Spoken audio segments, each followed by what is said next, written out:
Right, Karibu everyone. You are all welcome to this other discussion about Ubuntu and its place in social work and development. Today we have someone who is very knowledgeable about Ubuntu and its place in social work and development. She is a professor from West Africa and she will be introducing herself. My name once again is Eria Tuyamreva and I am the technical personnel for this project. I am also a student on a Master of Social Work at Makerere University. And I'm glad to have everyone listening to this entire discussion of Ubuntu. Could you please introduce yourself? Okay, thank you very much, Iria.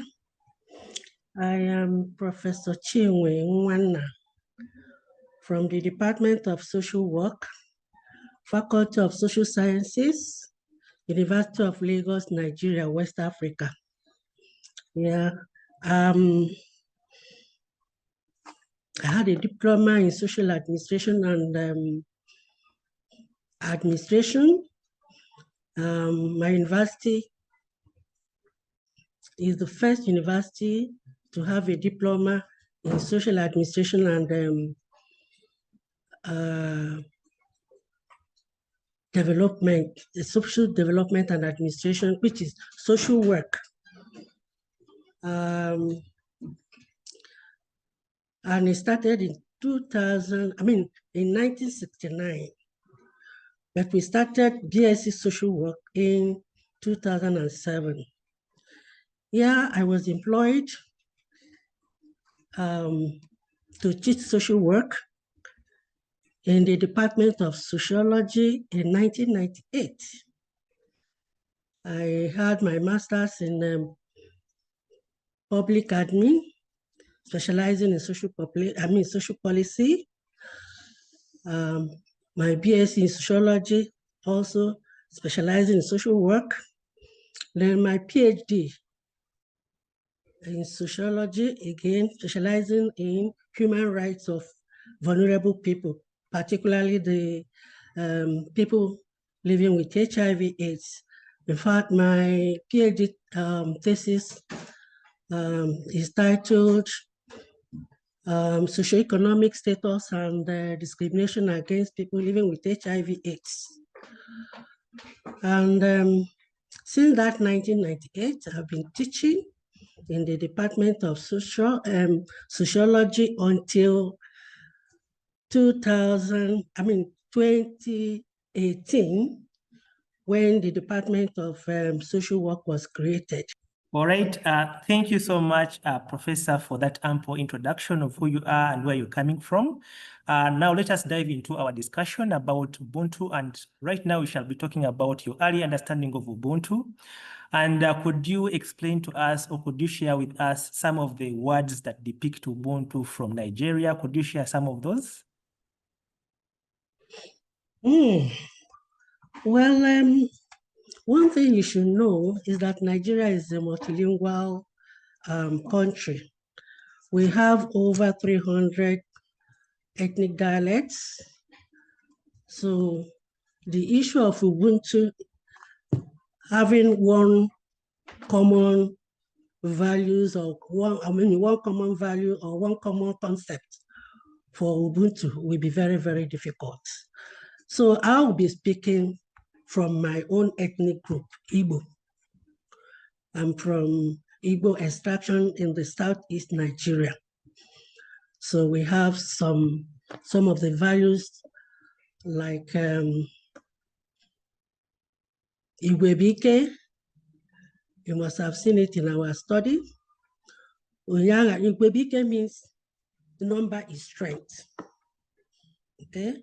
Then the other one is Onyaga na Nwanne, that is, no one should be left behind.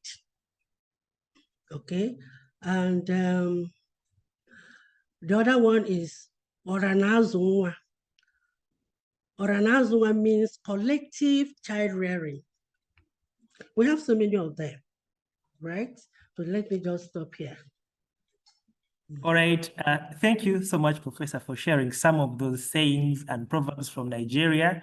And of course, I know of Omolwabi as one of the sayings from Nigeria, or proverbs that depict Ubuntu from Nigeria. and I think it's from Yoruba tribe from Nigeria. And could you also There's share, are there any Yoruba. yes, the Yoruba tribes. Yeah. Could you also share some of the proverbs that you know that are from, maybe 2 or 3 proverbs that you know that are depict Ubuntu from where you are? Yeah. One is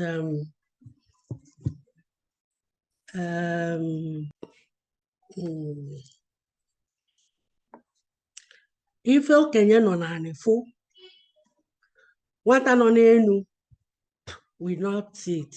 That is, what an elder person sits down and observes, that a child who is on top of a tree will never know about that, will not know it. Okay? Another one is, there are many of them. If I knew you were going to ask me of this, I would have prepared. But let me think about other ones. All right, maybe as you think of any other, we can proceed with our discussion. And of course, I know you've done research and you are a well-versed person when it comes to research. And I understand you have worked on research about Ubuntu and with the Ubuntu Research Group. So what key lessons so far do you have from the kind of research you did that is in line with Ubuntu? Could you share some of those briefly? Okay. We have only done one Ubuntu research, and in fact, how I came in there was when there was this call for abstracts for one on Ubuntu philosophy, and it was posted in our Association of Social Work Educators of Nigeria, that the organizers or the authors had gotten some abstract or papers from other regions of Africa except West Africa.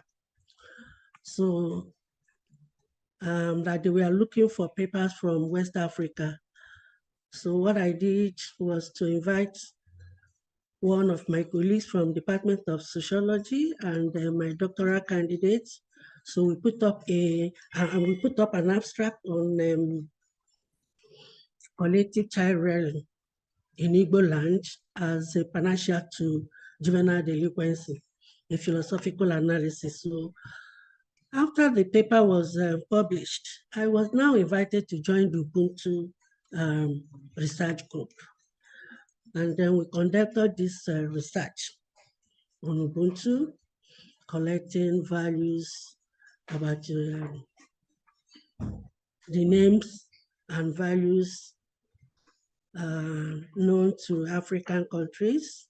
And we had this research was conducted among students of social work, academics, and practitioners.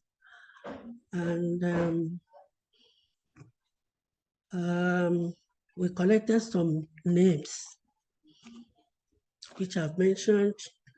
Well, what I learned from there, that Ubuntu is from, is it Uganda?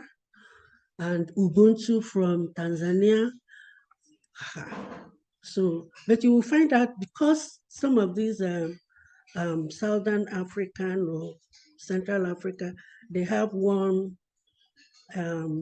language, one common language among, within their countries. So it's easy for them to get a word for Ubuntu. But like I've said earlier, for Nigeria, we have not really gotten one word for Ubuntu. But we know that some of the values, each ethnic group has the values of, collectivity or collectiveness or community. We believe in community. We believe in respect of our elders, in respect of people. We believe in, helping one another, humanity. We believe in so many other things, that are common but with different names in different ethnic groups. So I would say that for Nigeria to get a word for Ubuntu will be difficult. So, but from the research, I also learned something like Ojama from one country, Ojama.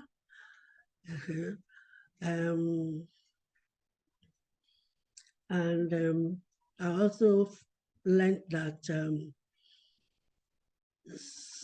we have not really done much in teaching and learning in Ubuntu. We are still using some of these Western-oriented concepts. So what we are trying to do is to make sure that we sensitize people, particularly social work students and educators, to use the word Ubuntu. Ubuntu is not more only African word now. I think it is now global. And that was why we had Ubuntu team about 2 or 3 years social work day. So it's now becoming global. So, but we need to do a lot to educate our students to incorporate Ubuntu in our curricula of different schools, different countries. We in Nigeria may not call it Ubuntu now, but we have some other things like we have incorporated. I here in Lagos, which is a Yoruba land, which is in the West and not in my own area, at times when I'm teaching, I use my own language as illustrations. And then I will now ask the students to go home and ask their parents what sort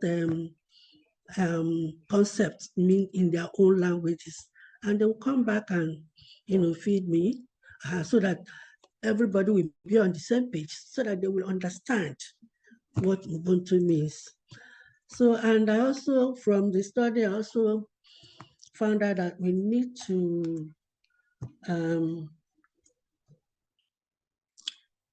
to decolonize our social work education.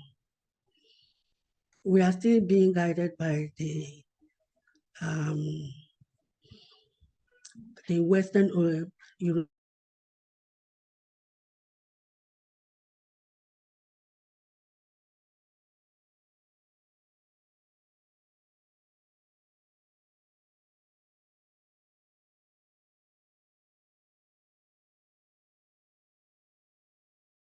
centric.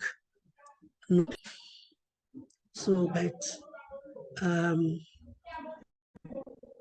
for us to incorporate that in all the courses is very, very necessary, because from the findings of the students that I analyzed, I found out that they suggested that it should be good that Ubuntu is incorporated in all the courses in the university teaching social work. All right. All right. Thank you so much, and Prof. Some of them actually said. All right.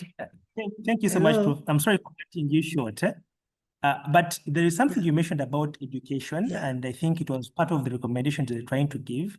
And of course, I know you are someone who is well knowledgeable when it comes to education. Your profession and experience as an educator inform you so well when it comes to giving more recommendation when it comes to the area of education.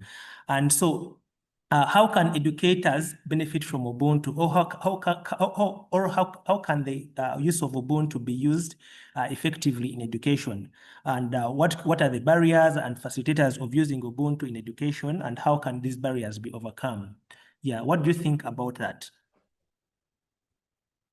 Yeah, it can be used in education once it is incorporated in the curriculum.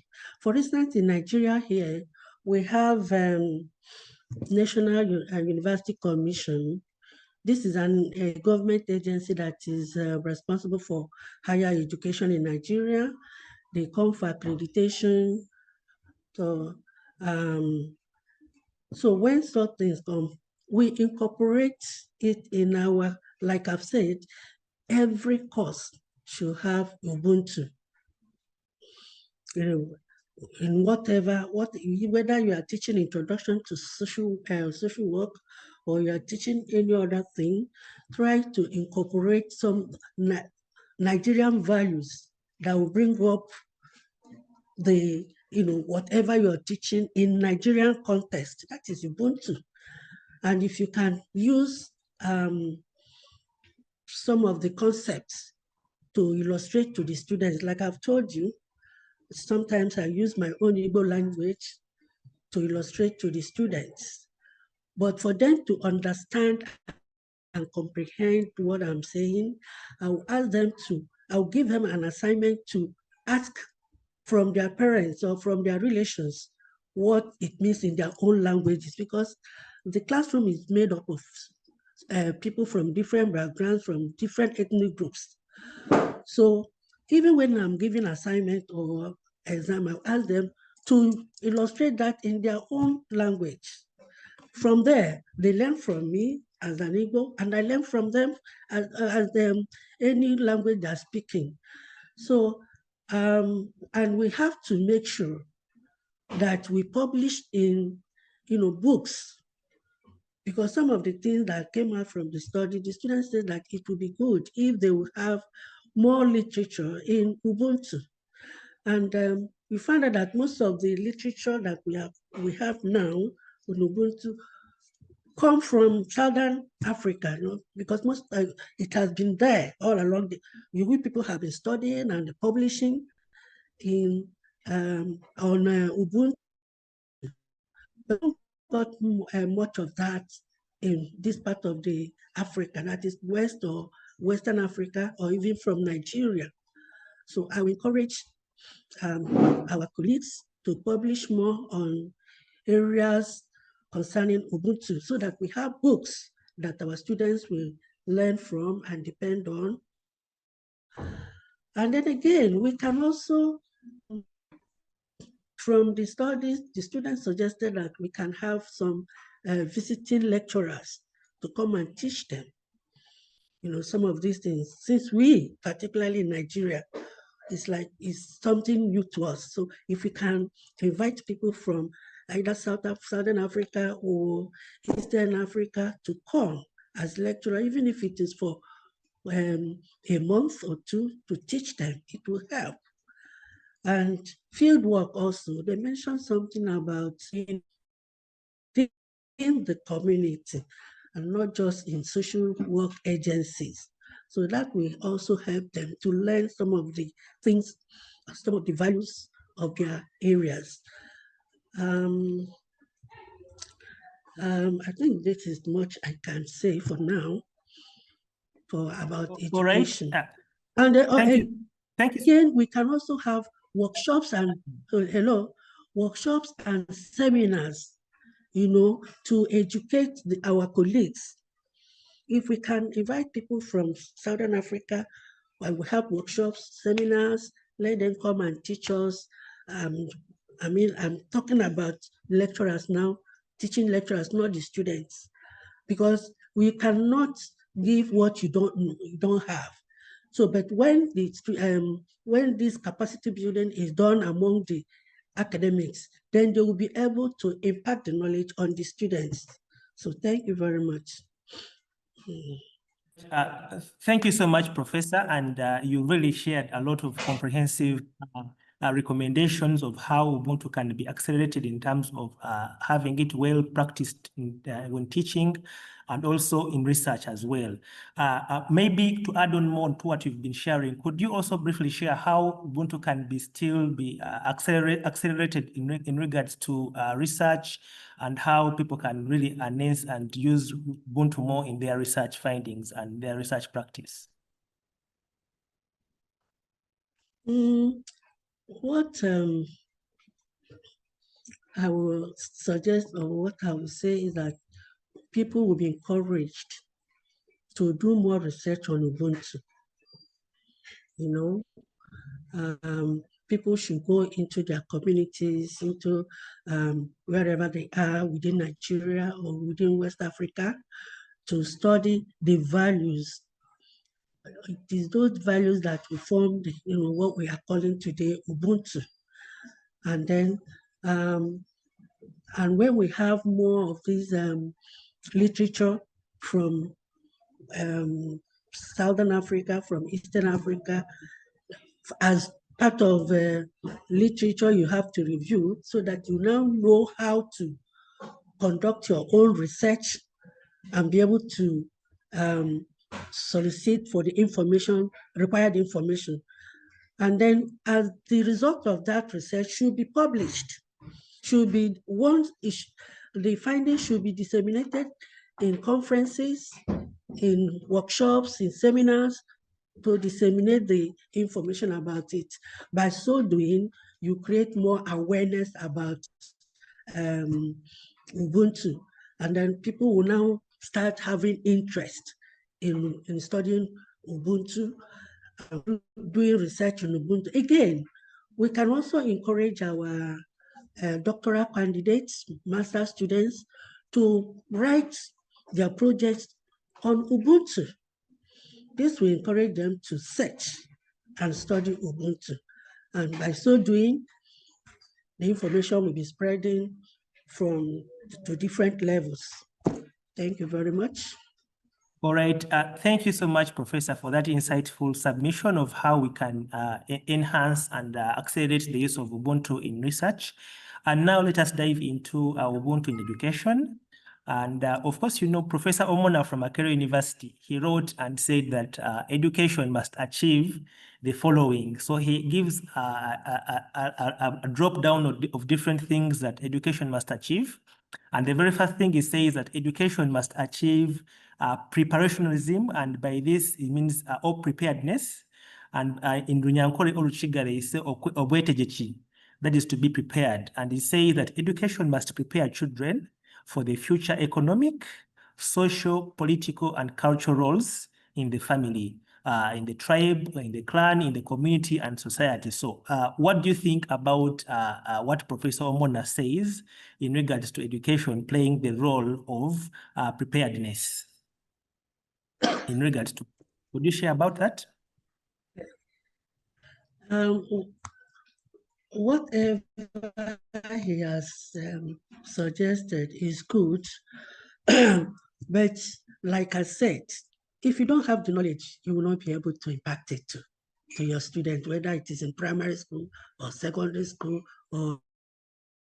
So first of all, we have to get the educators, the academics, let them motivate them to take up studies in Ubuntu, learn about Ubuntu, know what is Ubuntu, then they'll be able to teach others.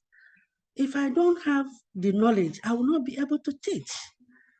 So it boils down on training and retraining, having workshops, having all these things for the educators, so that we can now do step-down training in our classrooms. Thank you very much. Right. Thank you so much, Professor. And also, Professor Omona does, he speaks about the aspect of education achieving functionalism, and it also means omogasho in Ruchiga. That means that you're playing a function. And he says education must achieve, or it must serve a function to the learner. It also must serve a function to the family. Education must serve function to the community, and education must serve function to the society in which it takes place. So what do you think about that other aspect of education achieving functionalism or omogasho in regards to Ubuntu? Yeah. If you are a social worker, when you teach, your students or your graduates now become practitioners, or you also bring practitioners together, organize the workshop to teach them that capacity building, then they will now be able to work with the families work with children, work with whoever group, whatever group they are working with. But they must have that knowledge. If they don't have the knowledge, they will not be able to work with. So whether it is functional, the functional aspect is that people must be sensitized to have the knowledge first. When you have the knowledge, then you'll be able to practice. Not only, I'm not talking now about only academics, I'm now talking about practitioners, so that they will now apply Ubuntu while they're working with their clients at whatever level, whether it is at the family level or at the community level or at the neighborhood level or at macro level. So the important thing is having that education, knowing what is Ubuntu, knowing how to apply it. If you don't know how to apply it, you may apply it wrongly, and then instead of helping the client, you are now causing more harm. And you know that one of our principles is do no more harm to your client. Still speak about what Professor Omona says. It still says education must achieve communalism, and by this he says a sense of community or cooperative learning, and the view that all it takes a whole community to teach an individual. And then he also says education must achieve perennialism, and by this he says valuing education from past or looking back at what other philosophers have said. And then he says also education must achieve holisticism.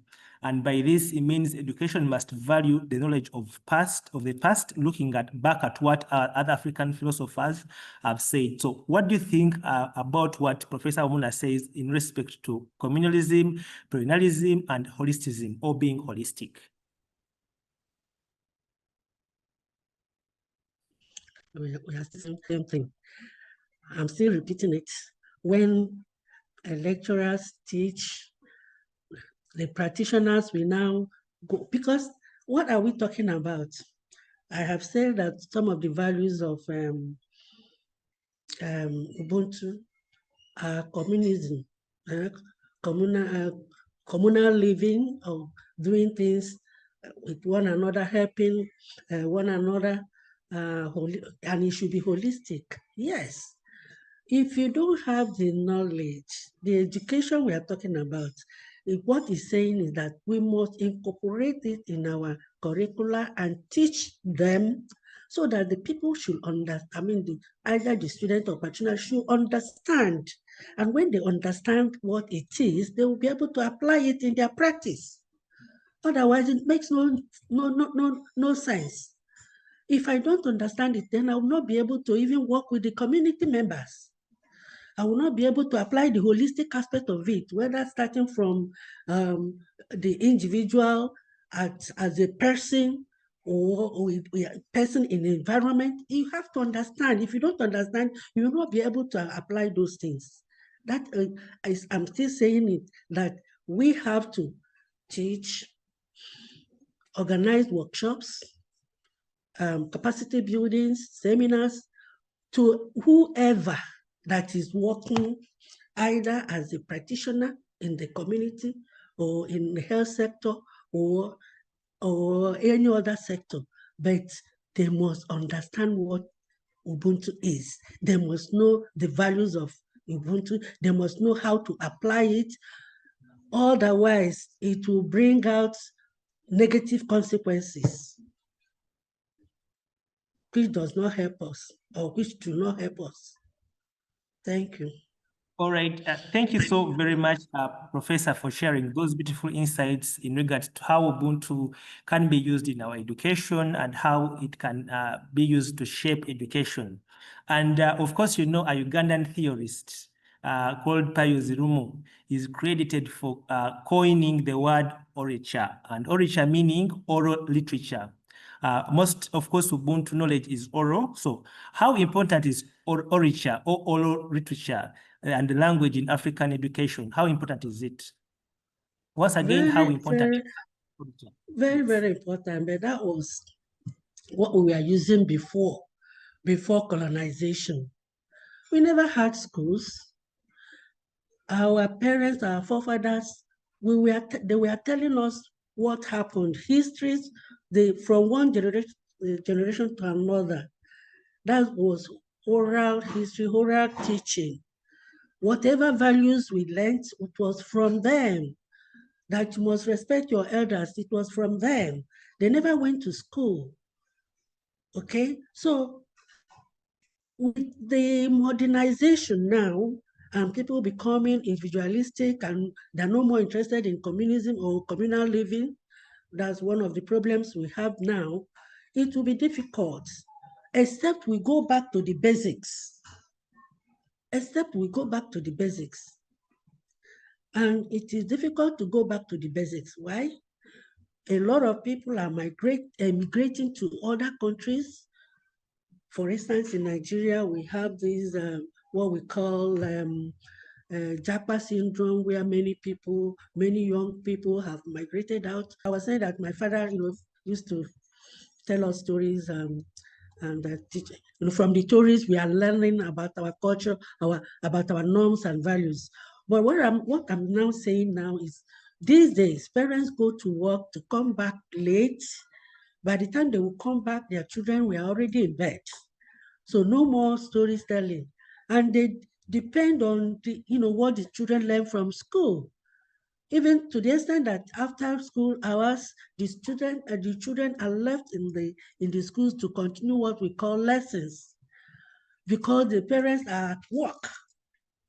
So that oral tradition, oral teaching is no longer there. So, and it will be difficult for us to say we are going back to the basics, because globalization has taken over everything. And one of those things is that people are now so individualistic, they mind their own businesses. Unlike before, where everything was done collectively, one person's problem was everybody's problem. But now, mind your own business. Your problem is your problem. You hardly get people to help you. So the oral tradition will be difficult. That's my own opinion.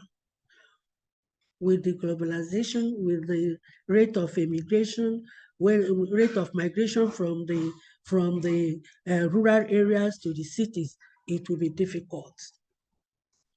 And because man and woman are now in gainful employment, so when they come back home, they come home late, they are tired, or they want to go to bed to rest. And the next morning, they go out.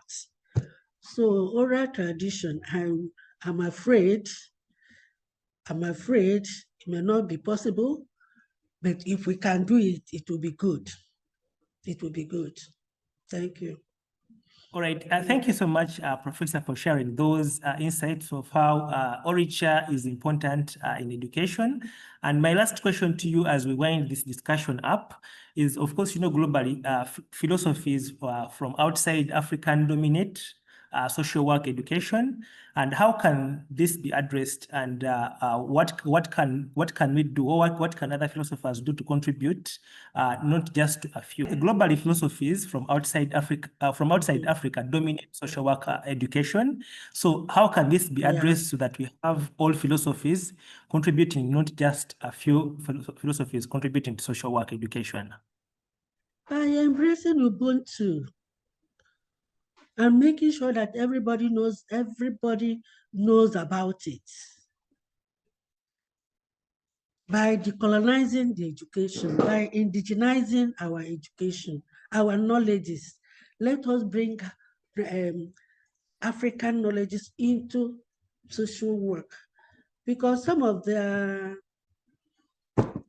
knowledge, Western knowledge, they don't help our problems. They don't solve our problems. So we look inwards.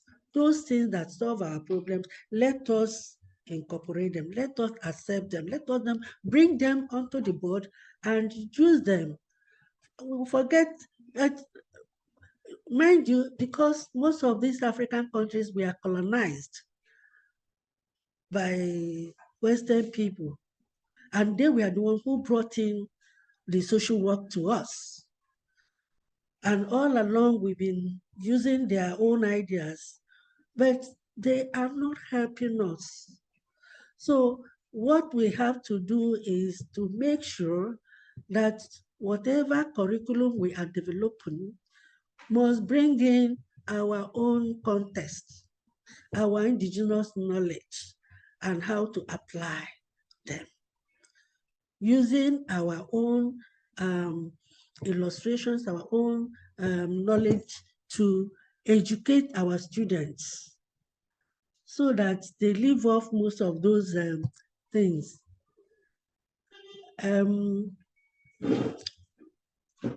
Let me give one illustration now. Will I say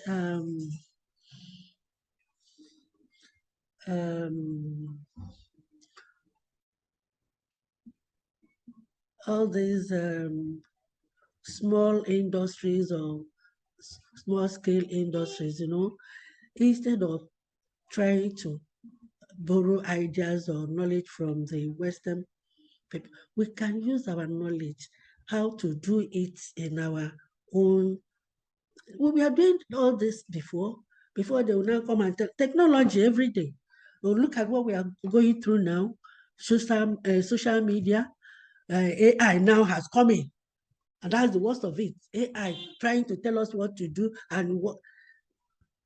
How do you think it will be difficult? But if we determine to do it, we can still do it. Okay, we are Africans. We must use our African indigenous knowledge to do this. So when it comes to cottage industry, those days in Oka and Igbo land, everybody, the blacksmith, or particularly the Okatan I'm talking about, they were known as blacksmith people. They train their children to learn the craft and whatever, and so on. And in Igbo land, for instance, we have what we call apprenticeship, where our young boys joined successful businessmen to learn the trade. And it helps them a lot. So what we are now going to do is to encourage them to continue bringing to train them so that we abandon some of these Western way of industries. In fact, right now in the University of Lagos, every course has what we call entrepreneurial studies. We are now teaching them how to do it in Nigerian way. That is part of Ubuntu, but they haven't called it Ubuntu. So if we can do so things, all these cottage industries, we encourage them again. But when people go outside, come back because of technology, they can now do farming with the machines, with tractors and whatever, and produce more. You find out that the farmer that has been doing it with hoes will not produce. Thank you so much, Professor, for giving us time, for part of your time to be part of this discussion. Thank you so much. I want to appreciate you for being part of this discussion and sharing your insights about Ubuntu from your experience in education and in teaching, as well as in social work in practice. And I believe the rest of the world is going to learn a lot about Ubuntu from your experience. Maybe, I don't know, do you have anything else to say before we close this discussion?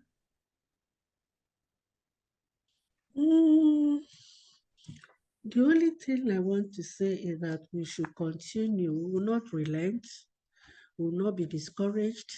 Let's continue, let's spread the news, because when you hear this Ubuntu, most people will think it's only from the Southern Africa. No, let us go back to our countries and find out what we are going to call Ubuntu in our own languages. But unfortunately, like I've said, Nigeria will be difficult to have a word for it. And perhaps maybe each region, we have 6 zones in Nigeria, maybe each zone all the social workers will come in each zone and form their own Ubuntu language or whatever they will call it. But for Igbo, I know that some of the values are there. And even the proverbs. The proverbs, you gave me time to think about it. I can't remember any now, but I think I remember giving some time ago.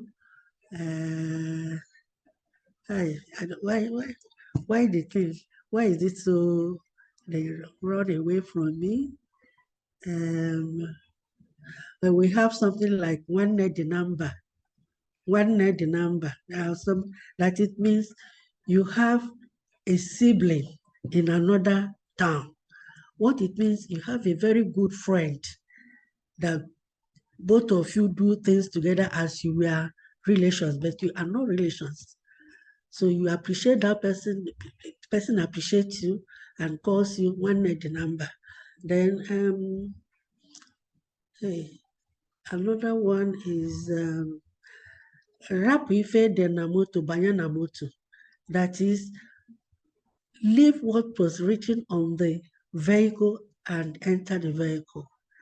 That, some of the vehicles will have some inscriptions there. I said, leave, or what it means is, don't judge a book by the cover. Okay, now I think that's the correct meaning. There are so many other ones, but I can't remember them now.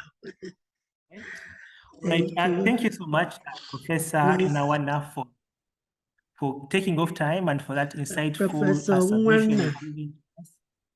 Oh, Professor Nwanna, yes. Thank you so much. And I want to thank you and I appreciate you once again for being part of this discussion. And I want to wish you the very best of the day from that side where you are. Asante ni Santa, and bye.